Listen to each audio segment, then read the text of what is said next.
గుజరాత్లోని అహ్మదాబాద్లో ఘోర విమాన ప్రమాదం జరిగింది. సర్దార్ వల్లభాయ్ పటేల్ ఎయిర్పోర్ట్ నుంచి టేకాఫ్ అయిన కొద్దిసేపటికే ఎయిర్ ఇండియా ఫ్లైట్ కూలిపోయింది. మేఘానీలోని బీజీ మెడికల్ కాలేజ్ భవనంపై కూలిపోయింది. క్రాష్ అయిన ఫ్లైట్ ఎయిర్ ఇండియాకు చెందిన AI-171 గా గుర్తించారు అధికారులు. ఈ ఫ్లైట్ అహ్మదాబాద్ నుంచి లండన్ వెళ్తుండగా ప్రమాదం జరిగింది. ప్రమాద సమయంలో విమానంలో 242 మంది ప్రయాణికులున్నారు. వీరిలో 230 మంది ప్రయాణికులు, 2 పైలట్లు, 10 మంది సిబ్బంది. ఫ్లైట్ క్రాష్ సమయంలో భారీగా మంటలు ఎగసిపడ్డాయి. ఫ్లైట్ లాంగ్ జర్నీ చేయనుండటంతో భారీగా ఫ్యూయల్ నింపడంతో ప్రమాద తీవ్రత పెరిగింది. ఇప్పటికే సంఘటనా స్థలానికి చేరుకున్న ఫైర్ సిబ్బంది మంటలను అదుపు చేస్తున్నారు. మరోవైపు ఎన్డీఆర్ఎఫ్ టీం కూడా ప్రమాద స్థలానికి చేరుకున్నారు. గాయపడిన వారిని సమీపంలోని హాస్పిటల్స్ కు తరలించి చికిత్స అందిస్తున్నారు. ప్రాణ నష్టంపై క్లారిటీ రావాల్సి ఉంది. ప్రమాదంపై ఇన్ఫర్మేషన్ తెలుసుకునే ప్రయత్నం చేద్దాం. Retired air traffic controller Mallikarjun గారు మనతో లైవ్ లో జాయిన్ అవుతున్నారు. సార్ మల్లికార్జున్ గారు నమస్తే సార్. నమస్కారం మేడం. సార్ చాలా చాలా చాలా అన్ఫార్చునేట్ ఇన్సిడెంట్ మనం చూసాం. సార్ జనరల్ గా అంటే మీరు ఎయిర్ ట్రాఫిక్ కంట్రోలర్ గా పనిచేస్తున్నారు కాబట్టి సార్ టేక్ ఆఫ్ అయినా చాలా తక్కువ టైంలోనే విత్ ఇన్ సెకండ్సే ఎయిర్ క్రాఫ్ట్ కూలిపోయిందంటే ఏం కారణాలు అయి ఉండొచ్చు జనరల్ గా? మేము చాలా బాధాకరమైన విషయం ఫస్ట్ ఆఫ్ ఆల్, అండ్ వాళ్ళకు మనం ప్రార్థించాల్సి ఉంటుంది. తర్వాత యాక్సిడెంట్ గురించి ప్రస్తుతానికైతే మనం ఇంకా ఏమీ ప్రిడిక్ట్ చేయలేమండి. మోస్ట్ ప్రాబబ్లీ టేక్ ఆఫ్ అయిన తర్వాత దాదాపు 650 అడుగులు లేదా 850 అడుగులు వెళ్ళిన తర్వాత ఎయిర్ క్రాఫ్ట్ స్టాల్ అయిపోయింది. మోస్ట్ ప్రాబబ్లీ ఇంజిన్స్ లో సఫిషియెంట్ థ్రస్ట్ వచ్చిండకపోయిండొచ్చేమో, మనకు చెప్పలేమండి అది యాక్చువల్ గా. దానివల్ల ఎయిర్ క్రాఫ్ట్ కి కావాల్సిన థ్రస్ట్ రాకపోవడం వల్ల అది క్లైమ్ చేయలేకపోయింది. అందువల్ల స్టాల్ అయింది అనిపిస్తుంది, ఎందుకంటే చూస్తున్న విజువల్స్ చూస్తే అలా అనిపిస్తుంది. కానీ ఎగ్జాక్ట్లీ ఏం జరిగి ఉంటుంది అనేది చెప్పలేము. ఒక్కోసారి బర్డ్స్ కూడా ప్రాబ్లం వస్తుంది, అంటే బర్డ్ హిట్ కూడా ప్రాబ్లం వస్తుంది. ఇప్పుడు మిగతా మనకి యాక్చువల్గా ఇప్పుడు రెస్క్యూ ఆపరేషన్ నడుస్తున్నాయి కాబట్టి కరెక్ట్ గా ఏ రీజన్ ఏంటుంది అంటే బర్డ్స్ వల్ల లేకపోతే ఇంజిన్ థ్రస్ట్ సఫిషియెంట్ గా రాకపోవడం వల్ల అనేది మనం ఇంకా ఏం చెప్పలేమండి. ఈ 2 మెయిన్ రీజన్స్ అనిపిస్తుంది. ఇంకా కాకపోతే బర్డ్ హిట్స్ కూడా మామూలుగా ఒక ఇంజిన్ జరిగే అవకాశం ఉంది, కానీ రెండింట్లోనూ జరిగి ఎయిర్ క్రాఫ్ట్ స్ట్రైట్ అవే స్టాల్ అయిపోయేంత పరిస్థితి ఉందా లేదో మనకి తెలియదు. సార్ 2 ఇంజిన్స్ ఉంటాయా? 2 ఇంజిన్స్ లో ఒకటి ఏమైనా ప్రాబ్లం వచ్చినా కూడా ఇష్యూ లేకుండా ఎయిర్ క్రాఫ్ట్ కెన్? అవునండి. ఒకవేళ ఒక ఇంజిన్ లో ఏదైనా ప్రాబ్లం ఉన్నా కూడా absolutely pilots are train for that. Pilots కి ఒక ఇంజిన్ ఫెయిల్ కంప్లీట్ గా అయినా కూడా సక్సెస్ఫుల్ గా దాన్ని మళ్ళీ వెనక్కి తీసుకొచ్చి ల్యాండ్ చేయించేంత క్యాపబిలిటీ ఉంటుంది. ఇంజిన్ కి ఆ క్యాపబిలిటీ ఉంటుంది, and pilots are train for that. Pilots కి వాళ్ళ ట్రైనింగ్ లో కూడా అటువంటి ఎక్సర్సైజ్ చేపిస్తారు కాబట్టి అబ్సల్యూట్లీ సమస్య ఉండదండి. సార్ జనరల్ గా ఈ మేడే కాల్, డిస్ట్రెస్ కాల్ అని చెప్పి కూడా అంటాం కదా, దీనికి సంబంధించి ఏటీసీకి పైలట్ ఇన్ఫర్మేషన్ ఇచ్చిన తర్వాత ఏటీసీ రెస్పాండ్ అవ్వడానికి దీనికి సుమారుగా ఎంత టైం పట్టొచ్చు sir? Actually there are 2 phases. First phase ఏమవుతుందంటే ఎయిర్ క్రాఫ్ట్ కి సమస్య ఉండి తర్వాత ఎయిర్ క్రాఫ్ట్ కొంచెం కంఫర్టబుల్ గా ల్యాండ్ అయ్యే పరిస్థితుల్లో, అంటే లైక్ మెడికల్ ఎమర్జెన్సీస్ కానీ లేకపోతే వేరే చిన్న ప్రమాదాలు లైక్ బర్డ్ హిట్స్ కానీ ఉన్నప్పుడు ఏం చేస్తారంటే ప్రయారిటీ ల్యాండింగ్ కావాలని రిక్వెస్ట్ చేస్తారు. అప్పుడు ఏటీసీ రోల్ ఉంటుంది. తర్వాత వాళ్ళు చేయగలిగినంత చేసేసి ఎయిర్ క్రాఫ్ట్ ని ఎక్కడ సేఫ్ ల్యాండింగ్ చేయించాలో అక్కడ చేస్తారు. ఈ కేసులో మేడే అనేది దానికంటే నెక్స్ట్ స్టెప్ అండి. అంటే ఫుల్ ఎమర్జెన్సీ ఉన్నప్పుడు మేడే కాల్ చేస్తారు వాళ్ళు, అంటే air craft needs immediate assistance. ఈ విషయంలో ఏమైందంటే మేడే కాల్ ఇచ్చిన విత్ ఇన్ ఫ్యూ సెకండ్స్ లోపలనే ఎయిర్ క్రాఫ్ట్ క్రాష్ అయింది. కాకపోతే వాళ్ళు మేడే కాల్ ఇవ్వడం వల్ల ఏమవుతుందంటే ఏటీసీ వాళ్ళు ఫైర్ స్టేషన్స్ ని తర్వాత మిగతా సెక్యూరిటీ సిస్టమ్స్ ని అలర్ట్ చేస్తారు కాబట్టి ఒక విధంగా అది మంచిది, ఎందుకంటే ఫైర్ టెండర్స్ అన్ని కూడా ఎయిర్ క్రాఫ్ట్ క్రాష్ సైట్కి వెంటనే వెళ్ళగలుగుతాయి. తర్వాత అక్కడ వీలైనంత మందిని రక్షించగలుగుతారు. పైలట్ ఒక్కోసారి మేడే కాల్ ఇచ్చిన తర్వాత యాక్సిడెంట్ అవాయిడ్ చేయలేరు ఖచ్చితంగా, ఎందుకంటే అప్పటికే గాల్లో ఉంది కాబట్టి ఎయిర్ క్రాఫ్ట్ క్రాష్ అవబోయే పరిస్థితుల్లో ఒకవేళ మేడే కాల్ ఇచ్చి ఉంటే ఇంకా దాన్ని ఎవరు ఆపలేరు. కాకపోతే అది క్రాష్ అయిన తర్వాత జరిగే రెస్క్యూ ఆపరేషన్స్ లో మేజర్ పార్ట్ హెల్ప్ఫుల్ గా ఉంటుంది. సార్ 625 feet ఎత్తు అంటే చాలా తక్కువ, జస్ట్ టేక్ ఆఫ్ అయిన చాలా తక్కువ టైంకే జరిగిన ఇన్సిడెంట్. అంటే అప్పుడే మేడే కాల్ ఇచ్చారు ఏటీసీకి పైలట్ అంటే పైలట్కి అర్థమైపోయి ఉంటుంది కదా అప్పటికే, వాట్ మేబీ అంటే మనం ఎగ్జాక్ట్ రీజన్స్ ఏంటో మనకి తర్వాత తెలుస్తుంది ఇన్వెస్టిగేషన్ తర్వాత, బట్ వేటికి ఛాన్సెస్ ఉండొచ్చు సార్? That's ma'am. అంటే నేను ఇప్పుడు ఇంతకుముందు చెప్పినట్లు అది ఖచ్చితంగా ఇది అని చెప్పలేము. అంటే ఎప్పుడైతే ఎయిర్ క్రాఫ్ట్ క్లయింట్ కి కావాల్సిన పవర్ రావడం లేదో అప్పుడు అతను ఆ విధంగా మేజర్ క్లియర్ చేసి ఉండొచ్చు. ఎందుకంటే వాళ్ళకి తెలిసిపోతుంది ఎయిర్ క్రాఫ్ట్ స్టాల్ అవబోతోంది, సఫిషియెంట్ పవర్ జనరేట్ కావడం లేదు అని తెలిసిపోయింది. కాబట్టి ఖచ్చితంగానే కాదు సారీ, అది వన్ ఆఫ్ ద రీజన్స్ అయి ఉంటుంది. ఇంకా తర్వాత ఈ విషయంలో అయితే వేరే ఏం లేదు కానీ అంటే ఒక్కోసారి ఈ కేసులో కాదు కానీ కొన్నిసార్లు ఏదైనా ఎక్స్ప్లోజన్ సమ్ రీజన్ లోపల ఏదైనా ఎక్స్ప్లోజన్ ఉంటే కూడా మేడే కాల్ ఇచ్చిండొచ్చు. ఎందుకంటే అది ఒక మేజర్ ఇన్సిడెంట్ కాబట్టి లోపల ఎయిర్ క్రాఫ్ట్ బాడీ లోపల అది తెలియచేయడం చాలా కష్టం అండి మొత్తం మీద. సార్ ఇంకొకటి కానీ ఒకటి మేడే కాల్ ఇచ్చినప్పుడు ఒకటి మాత్రం గ్యారంటీ ఏంటంటే కాక్పిట్ లో కానీ లేదా ఎయిర్ క్రాఫ్ట్ లో ఏదో ఒక పార్ట్ లో కానీ చాలా మేజర్ ఇన్సిడెంట్ అయితే అయి ఉంటుంది 100%. అది కాకుండా వాళ్ళు మేడే కాల్ ఇవ్వరు పైలట్స్. సార్ జనరల్ గా ఏదైనా దట్టు లండన్ కి వెళ్ళబోతున్న ఎయిర్ క్రాఫ్ట్ అంటే అనేక సార్లు మల్టిపుల్ చెకింగ్స్ అవి జరిగి ఉంటాయి రిలేటెడ్ టు ఫ్యూయల్ కానీ ఇంజిన్ కానీ ఇతర టెక్నికల్ ఆస్పెక్ట్స్ ఏవైనా సరే. అంటే అలాంటి సందర్భాలు ఉంటాయి. అన్ని చెకింగ్స్ తర్వాత కూడా సడన్ గా టేక్ ఆఫ్ అయిన ఇమ్మీడియట్ గా ఏదో ఇష్యూ అరైజ్ అయిన సందర్భాలు ఉంటాయా? ఉంటాయండి. ఎందుకంటే ఎయిర్ క్రాఫ్ట్ మెకానికల్ గా పర్ఫెక్ట్ గా ఉండొచ్చు కానీ స్టిల్ ఊహించని విధంగా వేరే కారణాల చేత యాక్సిడెంట్ జరగవచ్చుంది. ఇప్పుడు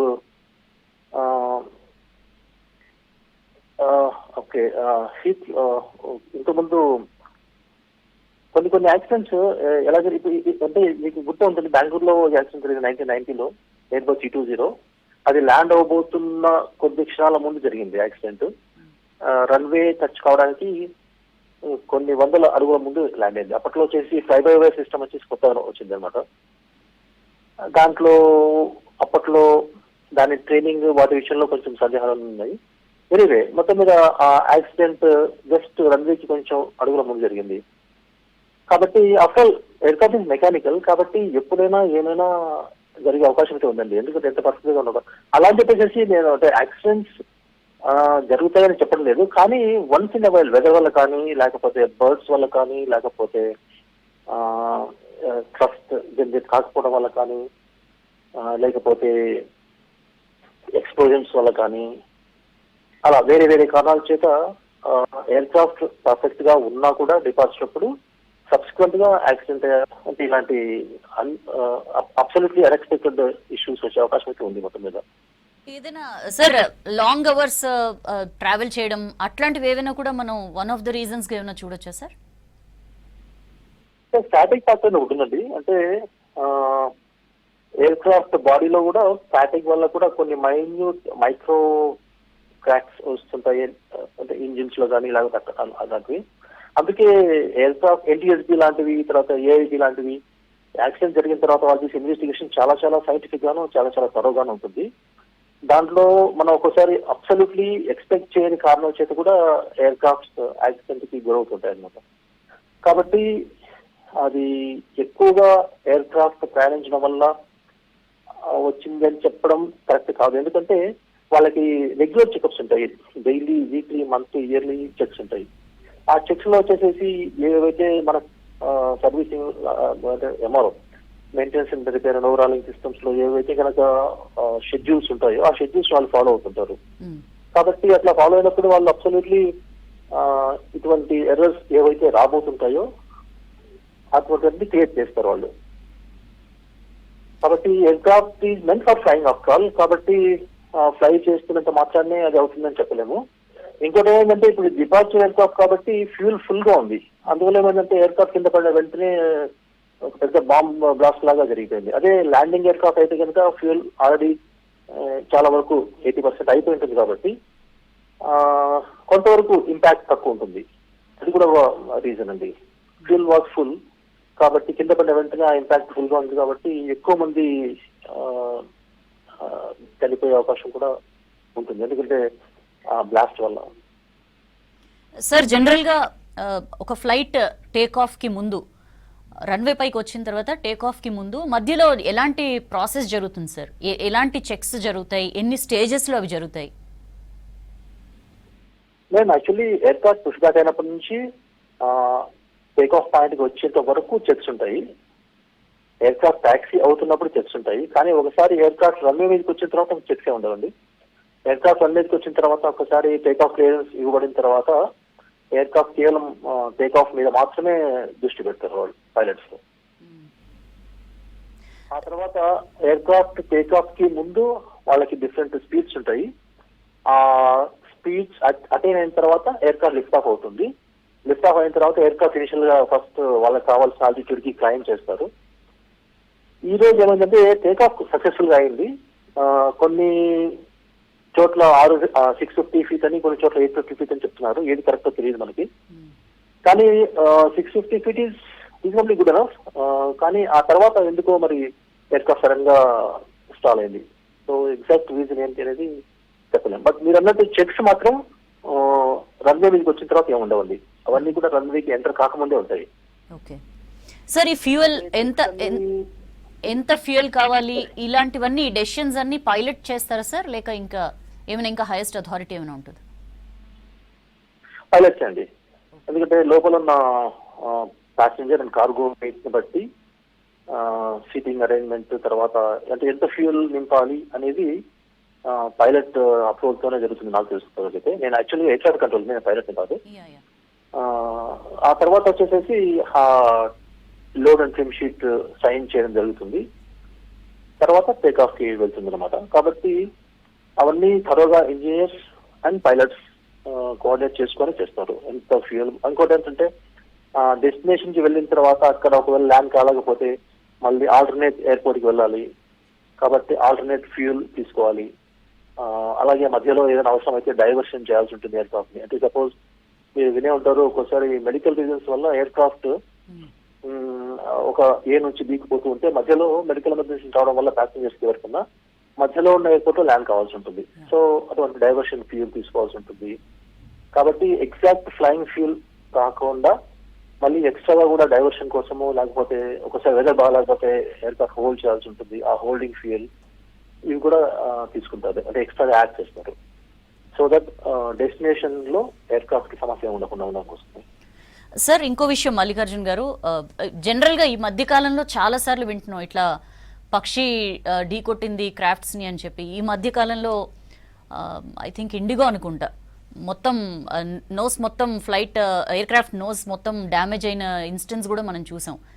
ఇట్లాంటివి జనరల్ గా ఎందుకు జరుగుతాయి సార్? అండ్ ఆఫ్టర్ ఇంత అడ్వాన్స్మెంట్, ఇంత టెక్నాలజికల్ అడ్వాన్స్మెంట్ వచ్చిన తర్వాత కూడా దీన్ని ఎందుకు అవాయిడ్ చేయలేని పరిస్థితి, లేదా దీనికి ఒక సొల్యూషన్ ఎందుకు కనుక్కోలేని సిచ్యువేషన్ ఉందంటారు?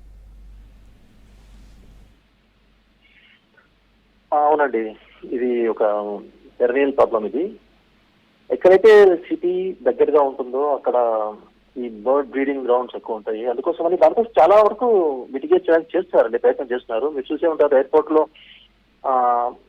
పక్షుల గుడ్లు కానీ, లేకపోతే కనుక ఈ క్రిములు కీటకాలు ఏమి లేకుండా ఉండడం కోసం అని చెప్పేసి కంటిన్యూస్ గా కెమికల్స్ తో ఇచ్చేయడం అంత చేస్తుంటారు ఎయిర్పోర్ట్ ప్రెమిసెస్ లోపల. అలాగే ఎయిర్పోర్ట్ బయట వచ్చేసేసి ఈ తబేలాలు కానీ, లేకపోతే అలాంటివి అంటే మాంసానికి సంబంధించిన ఇండస్ట్రీ, మీట్ ఇండస్ట్రీస్ ఏం లేకుండా అవి చూస్తుంటారు. అయితే inspire of all the efforts airport లోపల తీసుకునే ఎఫర్ట్స్ ఎక్కువ ఉంటాయి. అలాగే airport immediately after take off path లో ఏదైతే ఉందో అక్కడ కూడా ఇటువంటి ఇండస్ట్రీస్ ఏం లేకుండా ఉండడానికి చూస్తారు. కానీ inspire of all that birds ని కంప్లీట్ గా కంట్రోల్ చేయడం అనేది కష్టం అండి. అందువల్ల అబ్సల్యూట్లీ జీరోగా చేయడం అనేది కొంచెం కష్టమే. సెలన్బర్గ్ ఆయన ల్యాండ్ చేయించారు. అదేమైందంటే ఎయిర్క్రాఫ్ట్ టేక్ ఆఫ్ అయిన వెంటనే 2 ఇంజిన్స్ కి ఈ మైగ్రేషన్ బర్డ్స్ ఢీకొట్టిన తర్వాత 2 ఇంజిన్స్ ఒకేసారి ఫెయిల్ అయ్యాయి. మామూలుగా ఒకటి ఫెయిల్ అయితే సమస్య ఉండేది కాదు. 2 ఇంజిన్స్ ఫెయిల్ కావడం వల్ల ఏమైందంటే ఆయన దాన్ని పక్కనే ఉన్న హడ్సన్ బే రివర్ లో ఎయిర్క్రాఫ్ట్ ని ల్యాండ్ చేయాల్సి వచ్చింది, source landing. But luckily land అయిన తర్వాత అందులో ఉన్న ప్యాసింజర్స్ అందరూ ఎయిర్క్రాఫ్ట్ మునిగిపోకముందే సేఫ్ గా బయటికి తీసుకురాబడ్డారు. అంటే మెరికల్ కైండ్ ఆఫ్ మెరికల్ అది. సో బర్డ్ హిట్స్ అనేది అవాయిడ్ చేయడం ఇట్ కెన్ బి రిడ్యూస్డ్, కానీ కంప్లీట్ గా అవాయిడ్ చేయడం అనేది ప్రాబబ్లీ అంత ఈజీ కాకపోవచ్చు.